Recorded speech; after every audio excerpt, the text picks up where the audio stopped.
네, 오늘도 말씀을 함께 만남에 감사하고요. 참 더위가 극성을 부리고 있지만 그럴수록 더 위를 바라보시고 또 하루하루 주와 동행하시는 우리의 삶 되시기를 축복합니다. 요즘 유행하고 있는 킹 오브 킹스를 미루다 우리 아이들과 함께 봤습니다. 크게 두 분들이 계셨습니다. 이 기알기에 고요히 주무시는 분들 있었습니다. 그런데 한시도 깰 수 없더냐는 말에 벌쩍 깨는 사람도 봤습니다. 그리고 정말 알고 있는 이야기지만 또 감명 있게 보신 분들도 계셨던 것 같습니다. 또 이번 주에 또 아이들과 성경 나눴던 이야기들, 또 영화 봤던 이야기들 그러면서 조금은 이제 사도행전 잠깐 다음 주에 할 텐데 놔두고 예수님에 대해 생각해 보면 어떨까라는 마음이 들어서 오늘 킹 오브 킹스라는 제목을 나누고자 합니다. 특별히 주목할 것은 킹 오브 킹스입니다. 예. 그러니까 영화 제목은 킹 오브 킹스의 선언인데 저는 이렇게 이제 대략 고민하게 됐습니다. 그럼 나에게는 킹 오브 킹스인가? 예. 무슨 말인지 아시겠죠? 나에게는 예수님이 왕 중에 왕이신 거 맞죠? 이런 질문인 겁니다. 먼저 말씀을 나누기 전에 한 가지 개념을 정리해 볼 필요가 있을 것 같아요. 여러분 교회 안에서 가장 많이 쓰면서도 오용 남용되는 표현 중에 하나가 있다면 뭐일 것 같아요? 많은 표현들이 있지만 은혜 받았습니다 라는 표현입니다. 종종 이런 표현을 들을 때마다 사역자들은 심쿵합니다. 벌써 내가 은혜를 끼치고 있구나. 지금도 오래전 일이지만 가슴 깊이 남아있는 사건이 하나 종종 이야기했었던 건데 강주 산수교회에서 이제 수요 예배 설교를 하게 될 기회가 있었습니다. 보통 그 시간이 30-40분 됩니다. 한 40-50분 정도 설교했던 기억이 있는데 긴 설교이니까 좀 부담도 되죠. 근데 인사할 때 성도님들과 나눌 때 어떤 한 분이 목사님 오늘 정말 은혜 받았습니다 그러는 거예요. 여러분 결코 이 말을 들으면 교육자들이 교만한다는 생각 절대 하지 마십시오.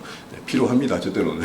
근데 이 말을 듣고 나서 감사하다는 생각이 들었는데 그 뒤에 이어진 말이 좀 가관이었습니다. 오늘 목사님이 그 강단에 섰는데 그 불빛 아래 비친 넥타이가 얼마나 잘 어울리는지 은혜가 되었습니다.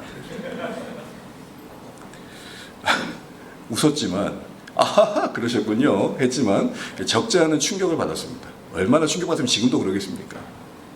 성은 만들 수 없지만 그분의 이름하여 은혜였습니다. 뭐 은혜 성도님. 사랑하는 전에 가진 여러분, 은혜 받았다는 게 뭐죠? 여러분은 어떻게 정의하십니까? 보통은 우리가 은혜 받았다 그러면 어떤 마음에 감동이 있을 때, 눈물이 흘려질 때, 뭔가 기분이 좋아질 때 은혜 받았다 그럽니다. 밥상 앞에 반찬이 좋아요. 은혜가 되는구나. 뭐 이럴 때 쓸 때가 참 많습니다. 그러나 성경의 관점에서 은혜 받았다는 개념은 하나님과의 관계 속에서 설명되어야 됩니다. 두 가지입니다. 하나님이 하신 일이 은혜이고 하나님이 하신 일이 내게 와닿아 적용되는 게 은혜입니다. 하나님이 우리 가운데 굳이 그리하지 않으셔도 됨에도 불구하고 하셨다는 일 측면에서는 은혜이고 또 그 일이 내게 적용되어 이해되어지고 나의 삶을 주관하고 나의 삶을 이끌어가는 그런 선한 역사가 일어날 때 우리는 그건 은혜라고 합니다. 이전보다도 하나님을 신뢰하게 되고 이전보다도 하나님을 사랑하게 되고 하나님을 의지하면서 나의 한 번뿐인 인생이 있다 없어질 것들에 마음을 두지 않고 하나님 나라를 위해 살아가게 될 때 그 고백과 삶이 있을 때 우리는 은혜가 있다. 은혜가 그들 가운데 임하고 있다라고 말하는 것입니다. 대표적으로 고린도전서 15장 10절을 보시면 바울도 그런 개념에서 은혜를 가지고 있는 걸 보게 됩니다. 우리 함께 읽어보겠습니다. 시작. 그러나 내가 나 된 것은 하나님의 은혜로 된 것이니 내게 주신 그 은혜가 헛되지 아니하여 내가 모든 사도보다 더 많이 수고하였으나 내가 오직 나와 함께 하신 하나님의 은혜로라. 아멘. 바울의 신앙 고백으로 참 유명한 구절인데 바울은 하나님의 은혜가 자신에게 있다라고 말하면서 무엇을 얘기합니까? 많은 사도들보다 더 많이 수고했고 또 그 은혜가 헛되지 않음의 결과로 그리할 수 있었다라고 말하고 있죠. 은혜가 헛되지 않았다는 것은 은혜 받았다는 말에 다른 말입니다. 바울이 은혜 받으니까 어떤 삶의 열매를 맺힙니까? 수고합니다. 복음을 위해 수고하고 문 영혼들을 위해 수고하고 자신의 삶을 드리는 쪽으로 나아가고 있습니다. 이처럼 수고하는 모습, 그러나 그 수고가 자랑이 되지 않고 온전히 하나님께 영광과 감사가 되는 모습, 이게 은혜 안에 있는 성도입니다.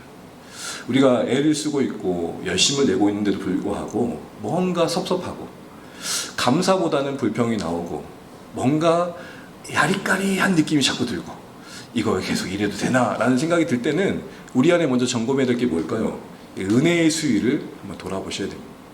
여러분, 요즘 자동차들이 센서들이 아주 탁월해가지고 조금만 수위에 못 미치면 바로 앞에 뭐라고 나오죠? 점검하세요라고 되어 있어요. 점검하세요. 요즘 휘발유차는 요산수를 안 넣죠? 경유차만 넣나요? 요소수. 네. 요소수도 뭐 주유처럼 늘 하는 게 아니라 가끔가다 하다 보니까 잊고 있다가 떨어지게 되면, 수위가 떨어지면 계기판에 뭐라고 뜨죠? 요소수를 충전하세요라고 뜬단 말이에요. 우리의 삶에도 그런 감각이 필요한 것이죠. 그런데 이런 은혜의 주요 수단으로 그렇게 은혜에게 은혜를 끼치는 하나님의 방법으로 주신 게 우리의 신앙의 고백처럼 기록된 성경의 말씀입니다. 그래서 잘 알고 있는 것처럼 디모데후서 3장 15절 17절 말씀에는 모든 성경은 하나님의 감동으로 되어서 우리를 하나님의 사랑으로 온전케 하고 하나님 기뻐하시는 선한 일을 할 능력을 준다, 이렇게 하고 있거든요. 그래서 우리 중에 섬기는 분일수록 하나님의 말씀을 더 가까이 하셔야 됩니다. 내가 더 충전되어지고 은혜의 공급이 절실하다는 것을 깊이 인정하셔야 됩니다. 특별히 이런 성경이 기록된 그 하나님의 말씀이 우리의 은혜의 방편이 되기 위해서는 저는 두 가지가 필요한 것 같습니다. 먼저는 성경의 본문을 수박 겉핥기 하면 안 됩니다. 그 안에 들어가 그 현장과 생생함을 경험하셔야 됩니다. 본문이 잘 이해되셔야 됩니다. 그리고 그 말씀이 우리 삶에 쑥 들어와야 됩니다. 두 가지요. 말씀에 들어가야 되고, 그리고 그 말씀이 우리 안에 들어와야 됩니다. 조금 더 신앙생활을 하는 분들을 쭉 보게 되면 말씀을 깊이 상고하신 분들이 제법 있습니다. 이만한 주석들을 사서 신학생 수준 이상의 성경을 깊이 관심 갖고 봅니다. 참 귀하다고 봅니다. 그런데 그렇게 말씀에 쑥 들어간 건 좋지만, 그래서 알게 된 생생한 말씀이 내 안에 쑥 들어오고 있느냐, 이건 또 다른 문제인 것이죠. 성경의 본문에 들어가야 되고, 그래서 거기서 말씀하시는 바를 내가 깊이 들어야 되고, 그리고 그 안에서 주셨던 말씀이 내 안에 들어와야 되는 것입니다. 그것을 우리는 묵상이라 이렇게 얘기할 수 있는 것이죠.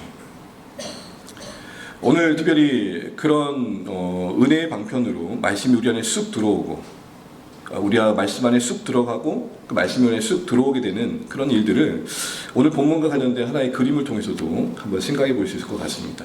여러분, 유명한 화가죠. 렘브란트라는 네덜란드 화가가 있는데, 그 다음 보여주세요. 이분이 갈릴리 바다의 호수라는 이런 그림을 그렸습니다. 그럼 보시는 것처럼 오늘 본문을 배경으로 하고 있습니다. 다 눌러줄래요 한번? 네. 보시면 예수님 중심으로 12명의 제자들이 각자 애를 쓰고 있습니다. 그림을 좀 확대해서 볼 수 없지만 여러분 한번 찾아보시면 각자의 방식대로 애를 쓰고 있어요. 누구는 기도하고 있고, 누구는 구토하고 있고, 누구는 예수님 멱살 잡고 있고, 아마 베드로일 것 같아요. 누구는 물 퍼고 있고, 다양한 사람들이 다양한 모습으로 애를 쓰고 있어요. 그런데 가만 보면 엉뚱한 사람 한 사람이 나와요. 한 번 더 눌러주세요. 누굴까요? 바로 렘브란트. 그러니까 12명의 제자와 예수님은 기본적으로 알겠는데 거기에 한 명이 더 들어가 있어요. 가만히 보시면 그 사람만 정면을 보고 있어요. 제자들은 다 그림 안에서 각자 보는 방향이 있는데 이 렘브란트라는 사람만 자기의 자아상을 거기다 넣어가지고 정면을 보고 있어요. 눈을 마주칠 수 있도록. 무슨 말일까요? 나는 지금 성경의 이야기 안에 들어와 있어. 그리고 그 렘브란트와 눈을 마주친 우리에게 말하는 거예요. 너도 들어와 볼래? 풍랑 속에 한 제자처럼 렘브란트는 그 자신을 거기다 둔 겁니다. 말씀 속에 쑥 들어간 거예요. 예수님을 모시고 가는 길에 풍랑을 만났다면 나는 어떻게 했을까를 생각하고 있는 것이고, 한 걸음 더 나아가 왜 예수님이 타신 배인데 풍랑이 있는 것일까? 라는 의문도 있었을 겁니다. 또한 그 현장에서 큰 풍랑을 잠재해 오신 예수님의 능력을 보고 놀라기도 했을 것입니다. 그 현장성, 그 말씀에 쑥 들어간 모습이 오늘 렘브란트의 오늘 그림에서 확인되는, 자기를 그 성경 사건 중심의 한복판에 떡하니 두분으로써 말씀을 대하는 우리의 자세가 어떠해야 되는지를 도전해 주는 듯합니다. 이런 기법을 이번에 킹 오브 킹스라는 영화도 쓴 거예요. 소위 액자식 구조라 그러죠. 이야기 안에 또 다른 이야기. 직접적으로 예수님의 사건을 쭉 나열한 게 아니라 누군가의 이야기를 통해 예수님의 이야기를 듣도록 한 것이죠. 그때 디키슨이라는 아버지와 월트라는 아주 장난스러운 막내 아들이 등장합니다. 제가 만약 월터를 키운다면 그렇게 안 합니다. 손들어, 반성해. 근데 그 중재했던 여인이 참 지혜로워요. 예수님의 이야기를 들려주세요. 어쨌든 그렇게 해서 시작된 이야기는 영화의 장면 속에 어떻게 펼쳐집니까? 이야기가 시작되자마자 그들은 동시대 그 시대로 다시 쑥 들어갑니다. 우리도 함께 그 시대를 걷게 됩니다. 윌터라는 아이의 눈과 감정과 시선과 질문이 우리의 질문이 되고 우리의 시선이고 우리의 감정이 되죠. 그 이야기를 따라가다 보면은 나도 어느새 그 이야기 한복판에 서 있는 듯한 느낌을 갖습니다. 그래서 단순한 관찰자가 아니라 참여자가 됩니다. 단순히 지켜보는 사람이 아니라 그 안에 한 이야기의 구성원이 됩니다. 이처럼 여러분, 우리 사랑하는 우리 성도님 삶에도 이 말씀에 쑥 들어가는 경험이 있으시길 바랍니다. 그리고 그 현장성, 생생한 그 진리의 감동이 우리 삶에 쏙 들어와서 말씀이 우리 삶을 경영해가는, 진짜 은혜 받았다는 삶이 무엇인지를 보일 수 있는 우리가 되면 참 좋겠습니다. 그럼 여러분, 오늘 본문을 두고 볼 때 우리가 이 본문 속에 들어갔을 때 봐야 되고 들어야 될 그 생생함은 무엇일까요? 다시 말해서 예수님은 어떠한 의도를 가지고 이 말씀이 마가를 통해 기록되게 하셨을까? 그것을 한마디로 말한다면 바로 예수님이 누구신가? 예수님은 왜 우리 가운데 이 모습을 나타내셨는가? 라는 질문에 대한 답을 얻는 것입니다. 예수 안에서의 풍성함을 누리도록 인도하시기 위해 오늘 본문에 이런 사건을 또 담아내셨다는 거죠. 사랑하는 주 안에 가족 여러분, 한번 우리 점검해 보면 좋겠습니다. 예수님을 다 믿으실 겁니다. 그렇다면 한 걸음 더 나아가서 예수 그리스도를 구원자로 믿는다는 것이 내 삶 속에 풍성함이 되고 있는 여러분 다 돌아보라고 하지 않겠는데 살짝 옆을 한번 보세요. 표정을 보세요. 예수 믿는 분 표정 같은지. 우리의 삶의 표정이라든지 행동들 속에서 예수님을 믿는다는 게 증거되고 있는지, 물론 힘든 일이 없다는 게 아닙니다. 괴롭고 땀 흘려야 할 일이 없다는 게 아닙니다. 그러나 그 상황 속에서도 예수 믿는 게 능력이 된 사람의 모습들은 분명 다르다는 것이죠. 인생의 무게에 주름이 생깁니다. 그런데 그 주름을 피는 게 예수님을 향한 신앙이 되고 있는가라는 것이죠. 고린도후서 6장 10절에 바울은 이렇게 얘기합니다. 근심하는 자 같으나 기쁘고 가난한 자들 같으나 부요하며 아무것도 없는 것 같으나 모든 것을 가졌도다. 이 말이 되는 이야기입니다. 이거를 조금 더 쉬운 복음성으로 바꿔보면 저 중학교 때 한 20년 넘게 전에 불렀던 아주 잘 유행했던 복음성이 하나 있습니다. 여러분 들어보시면 알만한 분 아실 겁니다. 한번 제가 기억을 더 한번 불러보겠습니다. 너는 왜 항상 우니 슬퍼도 눈물 나도 남들은 모를 거야 왠지 좋아 항상 좋아. 모르세요? 혹시 아시는 분 계십니까? 그럼 저만 어디 딴 나라 가서 신앙생활하고 그거 저희 중학교 때 기타 치면서 훨씬 불렀던 거거든요. 근데 이 찬양을 할 때 제 마음이 심쿵했던 건 뭐냐면은, 그래, 예수 믿는 게 뭐지? 예수 믿는다는 게 뭐야? 우리는 보통 잘된 일들로 우리 신앙이 드러나길 바랄 때가 참 많아요. 그러셨으면 좋겠어요. 소원하고 바라는 것들이 이루어지고 하나님이 우리 인생 채우시는구나 많이 경험하시면 좋겠어요. 그런데 우리 인생이 그렇게 되던가요? 요즘 우리 통독에 욥을 보고 있는데 욥을 보면서 욕이 나오잖아요. 네. 누구는 그래요. 욥기가 아니라 욕기라고. 그 욥의 인생에 던져진 그 고난을 이해할 수가 없어요. 사실은 이해할 수 없다는 게 주제잖아요. 근데 그걸 이해시키려는 친구들이 있고 아주 확고하게 분명히 자기는 알고 있다고 설명하는 엘리후가 있었던 거죠. 둘 다 틀렸죠. 그럼 여러분, 그런 상황에 던져진 우리는 뭔가요? 우리가 예수님을 믿는다라는 것, 그것이 우리 삶에 쏙 들어온다라는 것, 그것이 어떻게 나타나야 되는지 오늘 우리 본문에서 이야기하는 사건들을 통해서 한번 생각해 보려고 합니다. 먼저 여러분, 제자들이 배에 예수님을 모시고 건너편을 가는 중에 어떤 강풍을 만났다고 그러죠? 큰 강풍, 큰 풍랑을 만났다고 합니다. 그래서 물결이 일어나 배에 물이 들어오게 되고 어느새 배에는 물이 가득 차게 되고, 그럼 배에 물이 가득 차니 두려웠겠죠. 무서웠겠죠. 그거 당연한 거 아닙니까? 그런 공포감에 벌벌 떨고 있었습니다. 그런데 여러분, 참 의문이 되는 것은 이 갈릴리 이 바다에 뼈가 굵었다. 그러니까 그 온 평생을 살았던 이 주 어부들 입장에서는, 이 제자들 가운데 주로 어부들이잖아요. 그들 입장에서는 이 풍랑은 사실은 익숙한 거거든요. 그러니까 어쩌다 부는 게 아니에요. 지형의 특성상 여러분 잠깐 상식으로 알아주십시오. 이 갈릴리 바다는 보통의 해수면보다 몇백 미터가 낮아요. 그리고 저기 호렙산에서 부는 바람이 있어요. 근데 이게 이 지평이 너무 남다 보니까 이 격차 때문에 생기는 기압차로 풍랑이 돌풍이 늘 부는 거예요. 그러니까 기상이 안 좋아서 부는 바람이 아니라 지형의 격차 때문에 순간순간 휘휘 부는 거예요. 그러면 돌풍은 어느 정도는 바닷사람이라면 익숙한 거예요. 그런데 오늘 이들은 어떻게 생각하고 있어요? 어부 출신임에도 불구하고 크게 두려워하고 있어요. 가만히 보니까 성경은 의도적으로 그게 일상에 불렸던 강풍이라고 하지 않고 앞에 뭐라고 되어 있어요? 큰 강풍이라고 있는 거죠. 이들이 큰 강풍으로 경험하고 있는 바람은 성경이 이런 걸 의도하고 쓴 거라고 생각돼요. 그들의 이전의 경험으로는 감당해낼 수 없는 상황. 그럼 이런 질문이 드는 거죠. 왜 하나님은 의도적으로 이런 예수님의 함께하는 제자들의 삶에 그들이 감당할 수 없는 바람을 불게 하셨는가라는 것이죠. 이런 측면에서 이 바람의 또 다른 이름은 섭리적인 강풍입니다. 섭리는 쉽게 말하면 하나님은 뜻을 갖고 계시고 그 뜻을 이루신다는 겁니다. 하나님은 목적을 갖고 계시고 그것을 이루신다는 겁니다. 그 섭리의 하나님이 우리 인생과 교회와 역사 속에 간섭하신다는 거죠. 오늘 제자들의 현장에 섭리의 바람으로 부르는 이 큰 강풍은 어떤 걸 목적 삼았을까요? 바로 오늘 41절 말씀에 그 답을 확인하게 됩니다. 우리 41절 같이 한번 읽어보도록 하겠습니다. 시작. 그들이 심히 두려워하여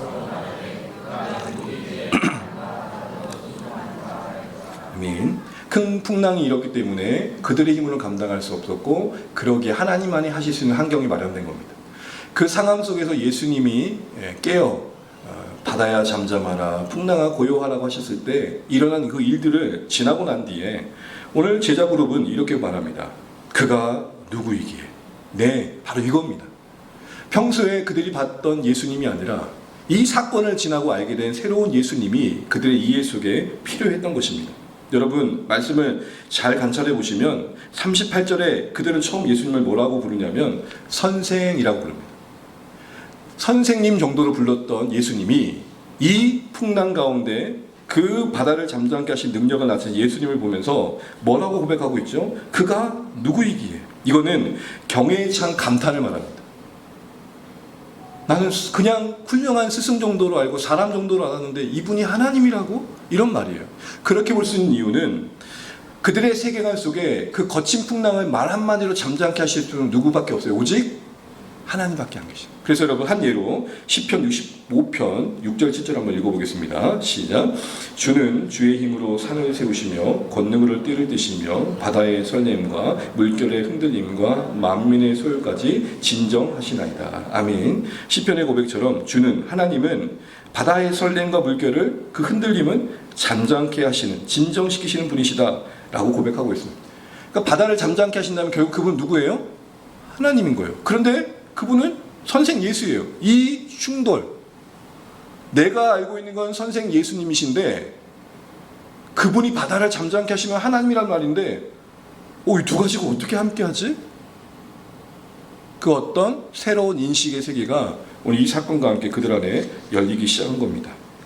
이 선생님을 따라가면 하나님이 이 선생님과 함께 하시기 때문에 그를 통해 뵙시는 어떤 능력들을 통해 자신들이 뭔가 이룰 수 있다는 기대감이 있었습니다. 그런데 오늘 이 사건은 그 예수님 안에 숨겨진 하나님의 권능의 신성이 환하게 드러난 사건이었던 측면에서 그들의 그동안의 인식의 세계 속에 예수님을 다시 볼 수 있는 새로운 계기가 마련되었다라고 볼 수 있다는 것이죠. 바로 이런 목적 가운데, 이런 섭리적인 의도 가운데 오늘 이 말씀이, 이 사건이 기록되어 있다는 겁니다. 자, 그러면 이 본문을 대하는 우리도 이런 성경의 의도를 따라 함께 가야 할 방향성은 뭡니까? 나는 예수님을 누구로 진짜 고백하고 있고 나는 이 바다를 잠잠케 하신 하나님의 아들, 하나님이신 예수님으로 그 권능의 하나님이 우리의 모습이 되신 것으로 참 하나님이 참 사람이 되셔서 우리를 구원하신 구원자로 나는 믿고 있는가? 한 걸음 더 나아가 그럼 그렇게 믿는다면 어떤 삶의 반응이 나타나야 되는가? 이 이야기를 오늘 이야기를 통해 한번 점검해 보자는 것이죠. 사랑하는 전의 가족 여러분, 그렇다면 예수님이 하나님이시라면, 하나님이신 그분이 우리 가운데 오셔서 구원의 일을 이루신 것이 맞다면, 여러분의 고백대로 예수님이 여러분 인생의 구원자여 주님이시라면 오늘 본문 안에서 우리는 어떤 삶의 방향으로 나아가야 될까요? 첫 번째 볼 수 있는 것은 우리는 그 말씀의 권세에 순종의 반응을 보이고 있는지를 돌아봐야 한다는 것입니다. 여러분 본문을 보시게 되면 대조되고 있는 그림이 하나가 있습니다. 그게 뭘까요? 거칠었던, 도저히 어찌해 볼 수 없던 풍랑이 말씀 한마디에 잠잠합니다.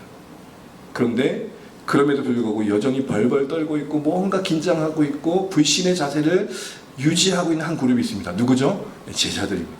이 그림의 대조를 보시겠습니까? 무슨 말입니까? 풍랑도 예수 말씀 앞에 잠잠한데 그 권능 앞에 잠잠함을 보이지 않는, 그 건의 앞에 순종하지 않는 제자들의 모습이 대조되면서 책망을 받고 있는 제자들의 모습을 우리가 보게 된다는 것이죠. 거친 풍랑도 예수의 말씀 앞에 반응했는데 피조세계가 하나님의 아들 예수 권세 앞에 반응하고 있는데 도대체 너희는 지금 그게 어떤 태도인 거야? 라고 묻고 있다는 것입니다. 40절에 그래서 이어진 모습을 보게 되면 이에 제자들이 이르시되 어찌하여 이렇게 무서워하느냐 하면서 너희가 뭐라고 그랬죠? 어찌 믿음이 없느냐라는 말씀을 하시죠. 근데 여러분 혹시 성경을 보시면 각주 번호가 있으면 그 아래 또 다른 사본에는 이렇게도 되어 있다고 되어 있습니다. 혹시 성경의 번호가 거기에 있으면 그 아래 한번 보시면 어떻게 되어 있습니까? 너희가 아직도 믿음이 없는. 그러니까 무슨 뉘앙스로 말씀하신 거예요? 지금 이 풍랑의 상황 속에서 믿음이 없다는 것을 지체하는 것은 그간 그렇게 기적을 보였고 그렇게 가르쳐 줬음에도 불구하고 너희 자꾸 시험지에 이 정도밖에 답을 안 할래? 이렇게 이제 말씀하고 계시는 거예요. 여러분 이제 저도 학교에서 학생 생활을 하다 보면 제일 싫은 선생님이 누구냐면 시험 범위 안에서 시험 내지 않은 사람들. 그렇게 열심히 했는데 밤새고 했는데 결국 시험 문제는 시험 범위 밖에 나와. 그럼 여러분 어떻게 생각하세요? 배신감이 올려와요. 그러니까 조금 멘탈이 약한 분들은 나 공부 안 해. 이럴 거면 내가 공부를 왜 해? 막 이렇게 되는 거죠. 또한 그러나 선생님 입장에서 답답할 때가 있어요. 언제일까요? 그렇게 가르쳐 줬는데도 못 풀 때. 어떤 마음에 아직도 믿음이 너희가 거기에 머물러 있는지를 하시지 아시겠죠? 그러니까 만약 예수님이 그간 아무것도 보여주시지 않고 아무 말씀도 하지 않으시고 이 풍랑 한복판에 그들을 던져놓고는 반응을 보이며 야 니들 그런 정도로 할래? 이렇게 했다면 제자들 할 말이 많아요. 근데 지금 앞에 사장 앞에 예수님과 동행하며 그들이 봤던 것들, 들었던 것들, 경험했던 것들은 만약 그들이 그 삶 속에 그 현장에 생생히 들어있었다면 적어도 이 풍랑 앞에서 두려울 수 있었겠지만 뒤에 보이겠지만 예수님의 멱살을 붙잡는 정도가 아니라 예수님이라면 이 문제를 해결하시겠다라고 초청을 할 수 있었을 거예요. 근데 그런 모습도 안 보였다는 거예요.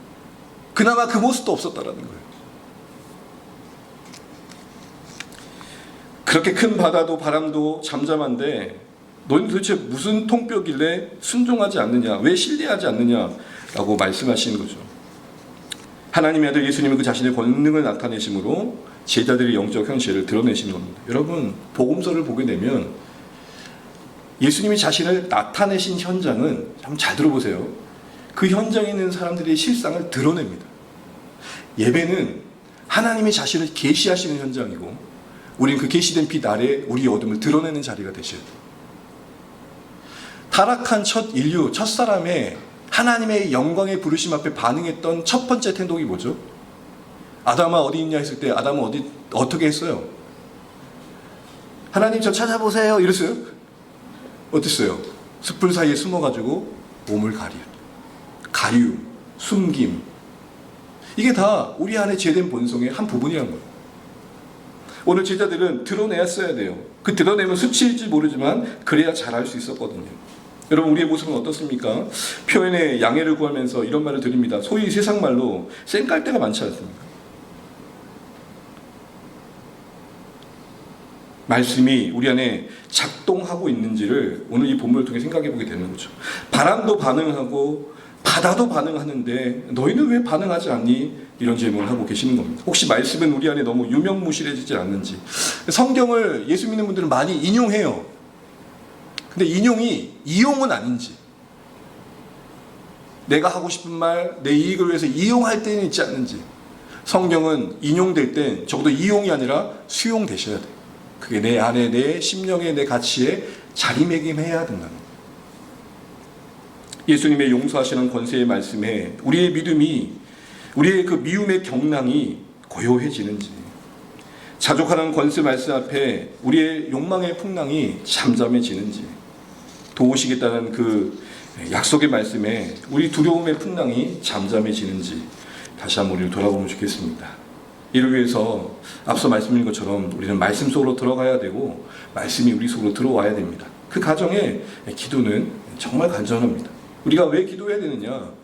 응답받기 위한 부분도 있지만 하나님의 말씀이 내 안에 말씀되는 과정은 기도 가운데 이루어지기 때문입니다.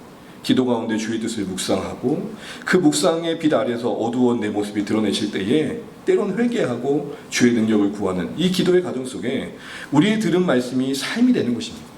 알미 삶이 되는 데서 기도는 절실합니다. 여러분, 아까 은혜 받았다라고 할 때는 그 은혜의 근원이 하나님이라는 거잖아요. 그러면 주시는 그 하나님의 은혜의 덧입음을 위해서는 주시는 분께 구해야겠죠.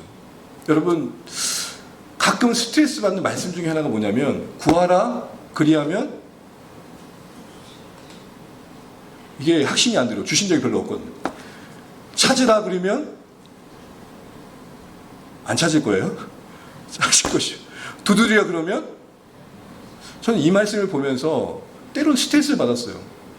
언제까지 자꾸 구하라는 거예요. 그런데 언제 이 말씀이 은혜가 됐냐면, 잘 들어라 교용아, 찾으라는 것은 네가 아무리 찾아도 찾을 수 없는 것을 기도 가운데 주신다는 거예요. 왜 하나님, 구하라는 것은 너를 힘겹게 하려고 그런 게 아니라 구할 때 네가 아무리 구해도 받을 수 없는 것을 얻게 된다는 거예요. 두드리라는 것은 네를 힘들게 하려고 그러는 게 아니라, 그래야만 내가 답을 주겠다는 게 아니라, 두드릴 때 네가 알 수 없는 새로운 세계가 열린다는 거예요.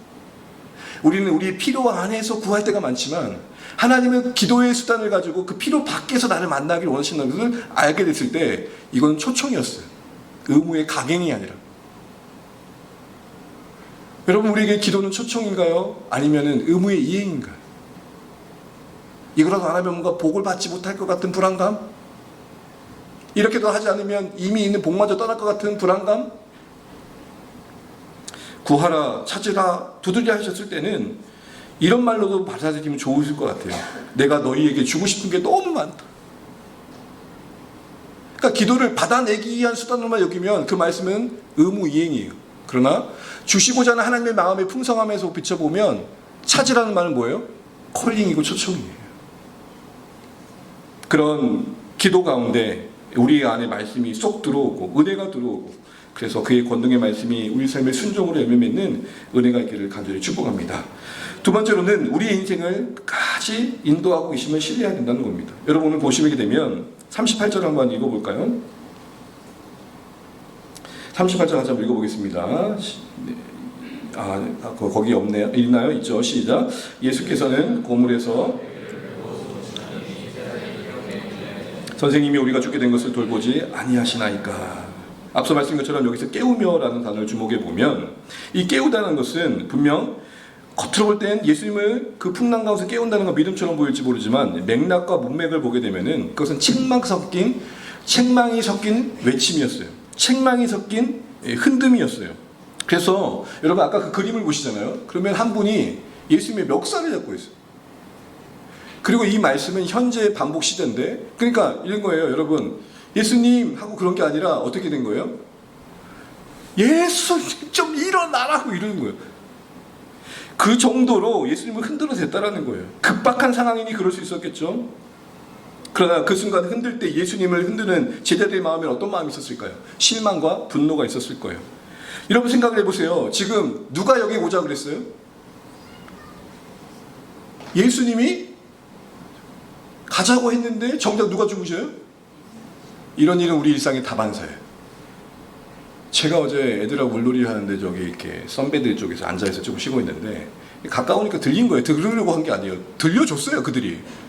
부부가 이렇게 실랑이를 벌였어요. 이 요지는 그거예요. 남편 왈. 그러니까 튜브 갖고 오자고 했잖아. 된다고 하지. 그 애들 타고 싶은 거 갖고 오자는데 왜 갖고 오지 말라고 그랬어? 여자 왈. 내가 알았니? 안 된다고 하니까 안 됐지? 몇 번이나 얘기하는 거야. 그 얘기를 계속 하는 거예요. 그러면서 어떤 말까지 나오냐? 오자 한 건 너잖아. 오자고 한 건 넌데 성질을 왜 네가 내니? 오늘 이 말씀을 보는데 딱 그 부부가 떠올랐어요. 제가 내내 듣는 동안 조금 불편했어요. 이거 어떻게 할 수도 없고 누울 수도 없고 마음속으로 화해케 하소서라고는 했어요. 그 다음 이야기 더 재밌는데 여기서 끝낼게요. 물놀이 중 그 부부의 대화 속에서 오늘 제자들이 보는 거예요. 오자고 한 건 넌데 넌 자니? 가족들이 여행을 갔어요. 부푼 꿈을 가지고 아빠가 말을 하는 거예요. 야, 우리 가서 골짜기 가서 텐트도 치고 고기도 꽂자 했는데 아빠가 벌떡 자고 있네. 그러면 그 뒤 이야기를 뻔해요. 가자고 한 니는 자고 있냐? 제자들의 힘겨운 속에 그 감춰진 마음의 분노가 느껴지십니까? 근데 예수님이 일어나셔서 회피하신 듯 하다가 39절에 보게 되면 깨어 잠잠하라는 한 말씀에 상황은 종료됩니다. 그리고 한 걸음 더 나아가서 5장 1절을 보시게 되면 결국 건너편 가라산 집안에 도착하게 됩니다. 여러분, 여기서 저는 중요한 걸 발견합니다. 건너편으로 가자고 하셨던 말씀을 하신 예수님은 그 약속을 지키셨어요. 중간에 강풍이 있고 강풍이 있고 큰 어려움이 있었지만 우여곡절이 있었지만 목적하신 곳까지 다다랐어요. 여러분, 이걸 기억하시면 좋겠습니다. 가는 길에 어떤 일이 일어났냐는 사실보다 더 중요한 것은 가자고 하신 분이 누구신가에 대한 진실이에요. 우리가 예수 믿고 하나님의 사람으로 이 땅에 살아간 날 동안 각자가 말씀 앞에서 뭔가 도전하게 되고 시도하는 것들이 있고 하나님의 이끄심을 받는다는 삶들이 내용들이 있습니다. 처음에는 좋은 마음으로 시작해요. 기대하는 마음으로 시작해요. 그런데 작은 풍랑들이 일어나요. 여러분, 처음부터 하나님 위해 산다는 분들이 나쁜 마음을 하는 게 아니잖아요. 기대감을 가지고 하잖아요. 하나님, 제가 저 선교지 가서 하나님 나라를 위해 살게요. 그런데 그 하나님의 이끄심을 따라 간 여정인데 결국 거긴 뭘 만나요? 작은 풍랑들, 큰 풍랑들 만나요. 그때는 우리 마음은 어떤 마음이 들어요? 이럴 거면 굳이 나를 강권하셔 여기까지 왜 오게 하셨나요? 라는 마음 드는 거죠.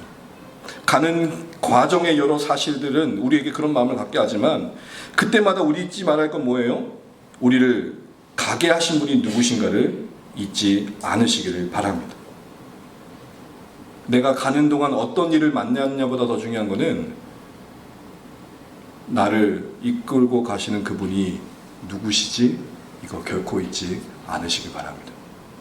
순간순간의 풍랑에 눈이 가려워 힘겨워 우리를 정작 이끌고 가시는 분이 신실하심이 얼마나 크신지를 놓치지 않으셔야 됩니다. 사랑하는 주안의 가족 여러분, 예수님은 하나님의 아들, 곧 하나님이십니다. 우리 인생의 주권자가 되시기에 전혀 부족함이 없다는 게 성경에 일관된 증언입니다. 그분이 우리 인생의 선장이 되셔서 우리 인생을 항해해 가신다고 합니다. 우리가 인생의 배에 타서 예수님의 선장 되신 그 여정을 가고 있는 것이죠. 단언컨대 주의 말씀 안에 여러분에게 도전합니다. 아무리 큰 타이타니오코도 파손하지만 예수님이 함께 하신 배는 풍랑을 만나도 파손하지 않을 것입니다. 그러니 낙심보다는 안심을 택하시길 바랍니다. 시편 30편 24절 말씀처럼 이 말씀을 의지하시길 바랍니다. 우리 말씀 같이 한번 읽어볼까요? 시작. 그는 넘어지나 아주 엎드러지지 아니함은 여호와께서 그의 손으로 붙드시리로다. 아멘. 여전히 예수님이 우리 인생의 주인 되어주심이 감사가 되시고 풍랑 때문에 해놓은 힘들 때가 분명 있지만 그게 사실이지만 더 근본적인 진실은 예수님이 내 삶을 이끌고 말씀하신 저편으로 반드시 데려가실 수 있는 능력자이신 것도 놓치지 않으시기 바랍니다. 이해되어올 때가 있고 되지 않을 때가 있지만 시작하게 하신 분이 이루실 거라는 이 약속, 우리 안에 천국 생명 시작하게 하신 하나님께서 저 천국에 이를 때까지 반드시 책임져 주실 거라는 약속, 이 일을 이루실 신실함을 우리 삶의 근간으로 삼으시길 바랍니다. 궁극적으로 우리의 승리를 약속하신 하나님의 선하심을 의심치 않고 매 순간 부는 풍랑에 일희일비하지 않고 하나님의 이끄심을 받아갈 수 있는 우리 모든 주안의 가족 되시길 바랍니다. 마지막으로 오늘 이 예수님의 주되심 아래 우리가 살아가고 그것이 우리 삶에 쏙 들어와 우리 삶에 경영해 간다는 것은 모든 것을 맡기며 그 위로를 누리는 것이 아닐까 싶습니다. 여러분 38절 보시면 다시 보시면 예수님이 고물에서 배의 한편에서 주무고 계십니다. 그런데 마가는 의도적으로 어떤 표현을 쓰고 있냐면 뭘 베고 주무신다 그러죠? 베개를. 여러분 이 표현 보면 어떤 느낌이 드세요? 아, 베개 베셨구나. 보통 여러분 예수님 같은 경우는 주무시면 잠깐 살짝 붕 떠서 주무실 것 같고 우리 보통 이게 좀 약간 신기 있는 분들은 뭔가 다르잖아요. 하는 행동들이. 그런데 예수님은 누구나 고단하면 털썩 주저앉는 것처럼 베개를 베고 주무셨다는 거예요. 요한복음 4장에 보게 되면 사마리아 여인을 만나실 때도 우물가에 털썩 주저앉으셨대요. 보통 여러분 예수님 정도면 어떻게 앉으셔야 돼요? 이렇게 앉아야 되는. 근데 성경이 뭐라고 하고 있어요? 아이고 나 죽겠다 이러셨다는 거예요. 여러분 집에 하루 종일 피곤한 다음에 집에 들어가서 침대 앞에서 어떻게 하세요?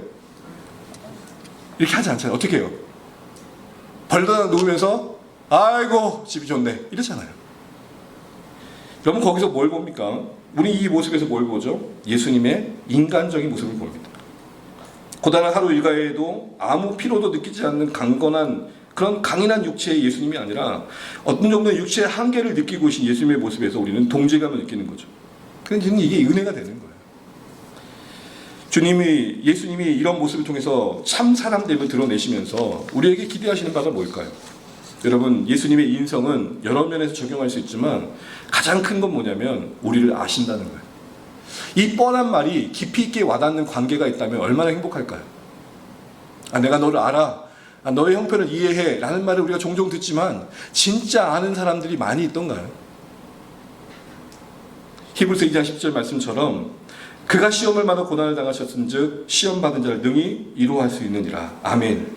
진실한 위로와 참된 격려가 예수님 안에 있다는 것을 우리가 다시 한번 보이게 됩니다. 그러기에 사랑하는 주안의 가족 여러분, 힘겨울 때, 지칠 때, 괴로울 때 우리가 어디로 가고 있는지를 돌아보시면 좋겠습니다. 우리의 삶의 진정한 위로가 예수님이 되고 있는지를 돌아보시면 좋겠습니다. 가만히 묵묵히 예수님을 생각할 때 위로가 있고 격려가 있고 새 힘을 주시는 은혜가 있기를 간절히 축복합니다. 많은 분들이 우리의 일상 속에서 이 예수님을 깊이 생각하는 것들을 놓칠 때가 참 많은 것 같아요. 여러분 정말 오늘 예수님이 이런 참된 인성으로 우리 가운데 오셨다는 것은 우리를 아신다는 것은 우리에게 어떻게 와닿고 있는지 다시 한번 돌아보면 좋겠고 능히 인생의 우리의 위로자가 되시는 예수님을 누리시는 그리고 그 위로를 흘려보낼 수 있는 사랑하는 우리 주안의 가족 되시기를 간절히 소망합니다. 말씀을 맺으면서 오늘 여러분 이 주제 아래 우리 다시 한번 돌아봤습니다. 예수님은 누구신가? 예수님 나의 삶에 어떠한 분이신가? 오늘 성경은 풍랑이는 바다를 잠잠케 하심을 통해 예수님이 사람처럼 보이지만 진짜 하나님이시다. 우리와 함께 참 하나님이 참 사람 되셨음을 다시 한번 보여주고 계십니다.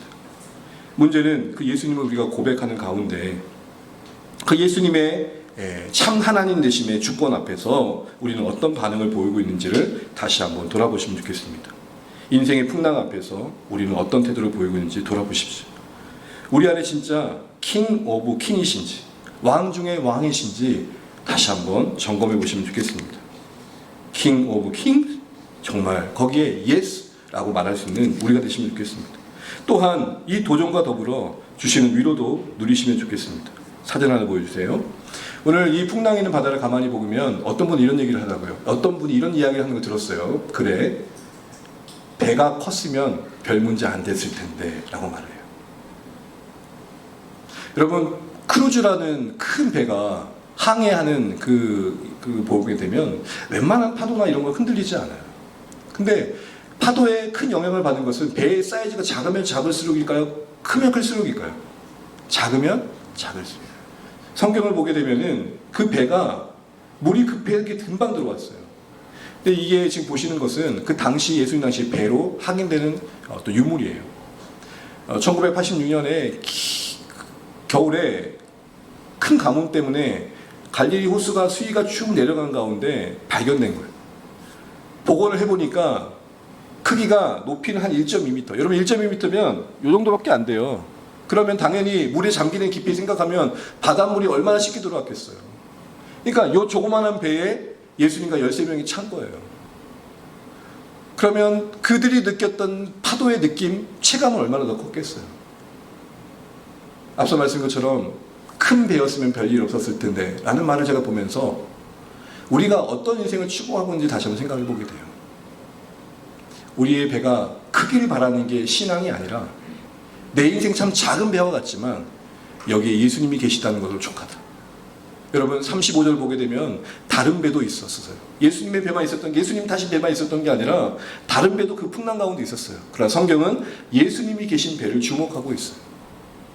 여러분 이 세상 대단한 사람들 참 많지만 어마무시한 사람들 참 많지만 예수님이 함께 하신 인생들을 하나님이 보고 계시다는 거 위로 받으시기를 간절히 축복합니다. 그러기에 우린 질문을 해봐야 돼요. 내 배 안에, 내 작은 이 인생의 배 안에 예수님이 계신가? 우리의 삶은 배의 사이즈를 키우는 데 있지 않고 주어진 그 배 안에 예수님을 모셔드리며 내 배 안에, 내 작은 이 인생의 배 안에 예수님이 계신가? 우리의 삶은 배의 사이즈를 키우는 데 있지 않고 주어진 그 배 안에 예수님을 모셔드리며 원하시는 그쪽을 향해 항해하고 있는가? 이게 우리의 고백이 되고 고민이 되셔야 돼요.